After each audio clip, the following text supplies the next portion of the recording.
Once again, I apologize to the folks that are in my Bible study because we're doing the Gospel of Mark in our Bible study. So, of course, a lot of what I'm going to say is going to be some repeat, but not all of you go to that Bible study, so you guys can just bear with me again. Mark is notorious for cutting out details. Throughout the text, Mark is just going on and on and on about something. He doesn't take a break. He always has something to go. And in the Greek, it's taken on to the English. There's this phrase that goes kai ethus, which translated means and immediately. And immediately. Every time there's a break in the story of Mark, a break into the next story, like a transition, you always hear this kai ethus. And immediately Jesus did this. And immediately Jesus did this. And immediately Jesus did this. This is just the way that Mark flows. We lose some of that in the English translation because, quite frankly, if we had this over and over again of and immediately, it would drive our English senses nuts. But the thing is, it's a part of the text, and it's a part of the way that Mark goes. And Mark, the reason why Mark does this is because he has an agenda. He's constantly trying to do these transitions because he's showing that Jesus is a man of action. Someone who's on a mission, and this mission being bringing the forgiveness of sins to all the people. Jesus is constantly out there doing all this. So then we have today's gospel story. What is up with this? This doesn't even have anything to do with Jesus, or does it? It's a little random blip in the grander story of Mark that really does not make sense. Now remember, Mark has a tendency of adding little pieces, or have any piece that Mark has in the text is important for some reason. Mark only puts the details he feels are important. So therefore, this story must be important somehow. So, thinking over this text, which was very frustrating to say the least, it's a really random story in Mark. I came up with a couple reasons, but since I have a feeling that we don't have all day, I'm only going to go over one of them for you guys. So no worries, this is not going to be a 40-minute sermon or 2-day-long sermon.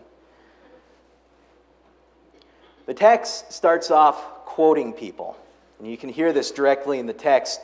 People are saying, who is this Jesus character?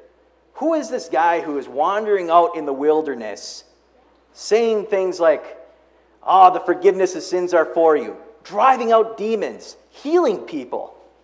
Who is this guy? And this word got to Herod. Like he was hearing this. He was hearing it over and over again. And the thing is that then it transitioned into this story of what happened to John the Baptizer. In Mark, John the Baptizer is one of the first characters that you meet. The man who is out in the wilderness, crying out, screaming out, "Prepare the way of the Lord." This guy is one of the first characters you meet in the Gospel of Mark. Someone who is preparing that way, and all of a sudden, Jesus pops into the story. Jesus comes, meets John. John says who he is. And John affirms that identity. But now, John is gone. John has been taken prisoner and has been executed. We don't hear anything else about John until this very story. He just disappears from the whole thing, and all of a sudden he's dead. So we could easily just say that this is just a way to explain what happened to John the Baptizer, but Mark has a very specific reason, and it has to do with this identity. Herod was confused on who Jesus was, or on who this Jesus character was.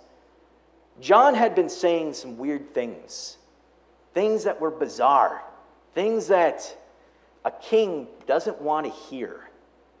The Messiah has come. He is coming out of the wilderness to meet all of you, to proclaim the forgiveness of sins.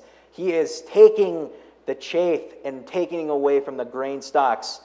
Run, you brood of vipers, for the Messiah has come. God incarnate has come, and he is going to be your king. Wait, what? A king? I'm the king. No. This guy can't be the king. What is he talking about? This is why Herod was scared. He had heard that John the Baptizer was talking about a new king, someone who was going to come in and be ruler.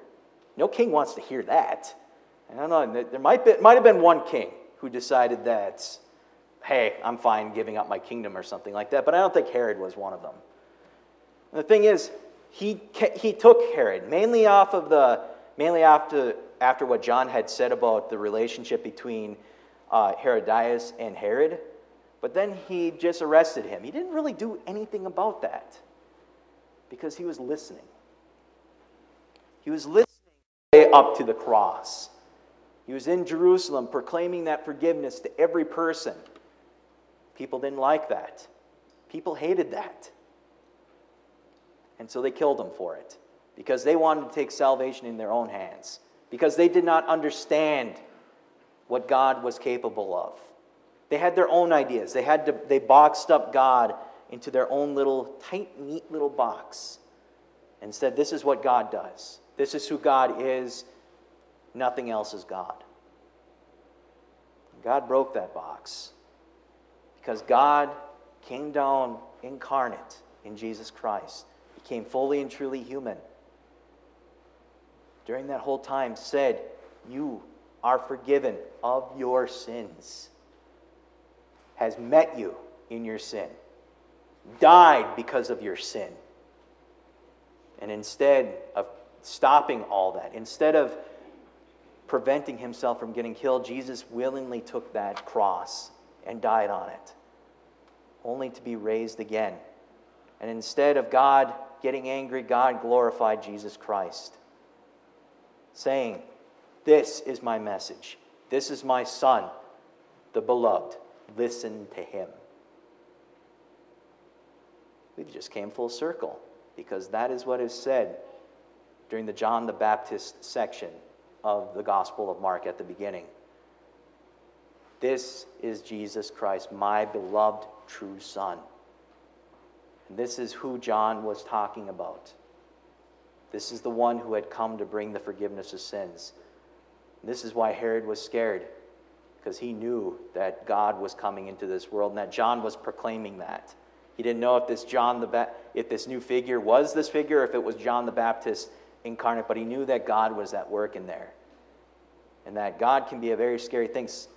God, who can overcome death, who can overcome sin, was in the world. What more could be said about that? And this forgiveness, the thing is, this forgiveness of sins was received instead. We sinned, fall short of the glory of God, crucified Christ, but yet Jesus' identity was not to come and destroy, but instead to save. Jesus is who he is because he saves. And Jesus saves because of who he is. This is the identity of Jesus Christ. This is God in the world. This is God's decision for the world. This is who God has revealed God's self to be. The one who comes to this world and saves you. That is the true identity of Jesus Christ. There are things about God that we'll never know. Things that we want to know. Things that we want answered. The thing is, God has answered for you what you needed to know. That God has come and met you in your sin and said, I forgive you of that sins. And in being given the greatest gift in the world, you now have been given the greatest opportunity. This freedom from sin has given you an identity as a beloved, chosen child of God. Now you have that identity because of what Jesus Christ has done for you. Because Jesus has claimed you and said, you are my beloved.